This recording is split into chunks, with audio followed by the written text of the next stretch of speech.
12ই November 2023 সিলকারা brand barcode টানেলের একটি অংশ ভারতের উত্তরাখণ্ডের উত্তরকাশী জেলায় জাতীয় মহাসড়ক 134কে সংযুক্ত করার পরিকল্পনা করেছিল। নির্মাণাধীন অবস্থায় পড়ে গিয়েছিল। ভারতীয় সময় তখন 5:30 নাগাদ ধসের ঘটনাটি ঘটে এবং টানেলের ভিতরেই 41 জন শ্রমিক আটকা পড়ে যায়। এবং মূলত আপনারা হয়তো শুনেছেন, কিন্তু আসলে এই প্রজেক্টটা কী কারণে শুরু হয়েছিল এবং টানেলের ভিতর শ্রমিকদের উদ্ধার করতে ঠিক কী অভিযান চালিয়েছে ডিপার্টমেন্ট, তার প্রত্যেকটা ডেট বাই ডেট বলবো, তাই ভিডিওটি দয়া করে শেষ অবধি দেখবেন। সিলকারা বেটনো বারকোড টানেলটি নবযুগ ইঞ্জিনিয়ারিং কনস্ট্রাকশন লিমিটেড দ্বারা national highway and infrastructure development corporation লিমিটেডের অধীনে শুরু হয়। এই প্রকল্পটি মূলত 4 ধাম প্রকল্পের অংশ হিসাবে গুরুত্বপূর্ণ হিন্দু তীর্থস্থানগুলিকে সংযুক্ত করার উদ্দেশ্যে তৈরি করা হয়েছিল। টানেলটি 4.5 কিলোমিটার দীর্ঘ হওয়ার পরিকল্পনা করা হয়েছে এবং এটি প্রায় 20 কিলোমিটার পথকে ছোট করবে। মানে যে জায়গায় যেতে প্রায় 2 ঘন্টা সময় লেগেছিল, সেই জায়গাটি এই টানেলটির মাধ্যমে যেতে মাত্র 30 মিনিট সময় লাগবে।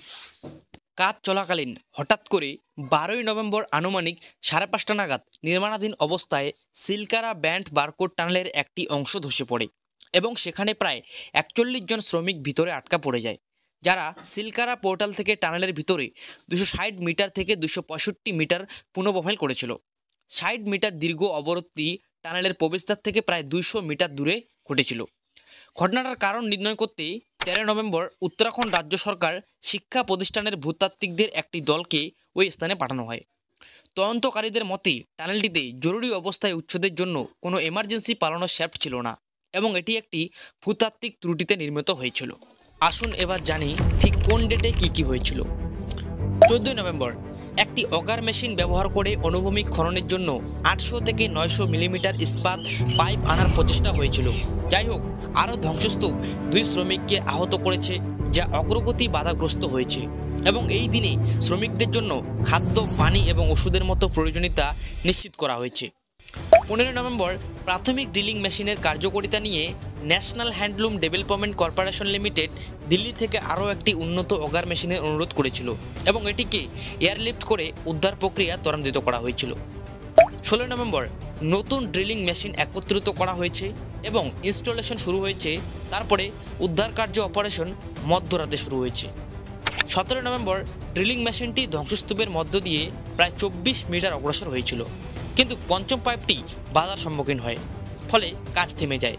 উদ্ধার কার্য সহায়তার জন্য ইন্দোর থেকে আরেকটি উচ্চ ক্ষমতাসম্পন্ন অগার মেশিন আনা হয়েছিল। তার ঠিক সন্ধ্যায় টানেল থেকে একটি উল্লেখযোগ্য ফাটল ধরার শব্দ উঠলে অপারেশন বন্ধ হয়ে যায়। 18 নভেম্বর প্রধানমন্ত্রী কার্যালয়ে পিএমও এর কর্মকর্তারা এবং বিশেষজ্ঞরা শ্রমিকদের উদ্ধারের জন্য উলম্ব ড্রিলিংয়ের মতো বিকল্প পদ্ধতিগুলি অন্বেষণ করে 5টি উচ্ছেদ পরিকল্পনা তৈরি করেছেন। 19 নভেম্বর খনন কার্যক্রম স্থগিত রাখা হয়েছিল। কেন্দ্রীয় সড়ক ও পরিবহন মহাসড়ক মন্ত্রী নীতিন গডকারি উদ্ধার অভিযান ও পর্যালোচনা করেছেন এবং অগার মেশিনের সাহায্যে অনুভূমিক ড্রিলিংয়ের সম্ভাব্য সাফল্যের ওপর জোর দিয়েছেন।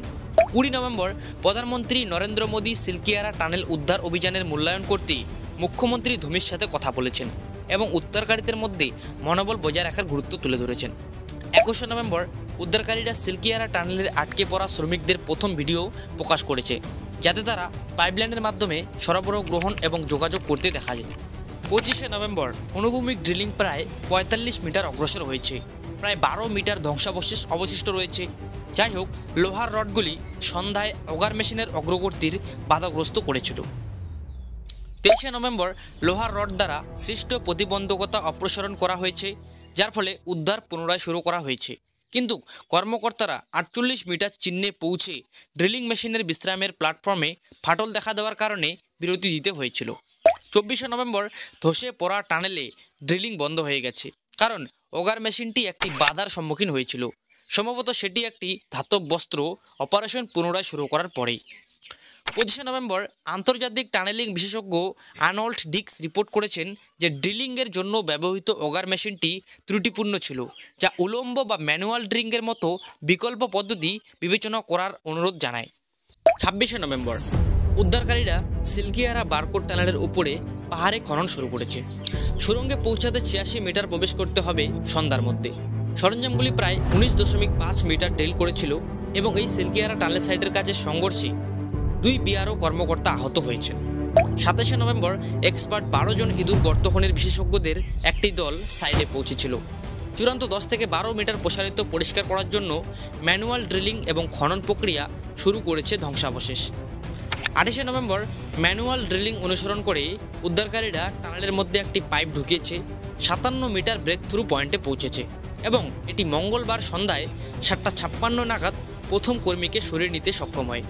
এরপর একে একে অন্য সব শ্রমিকদের সুস্থভাবে বাইরে নিয়ে আসা হয়েছিল এবং এই মিশনটি খুব ভালোভাবে সফল করা হয়।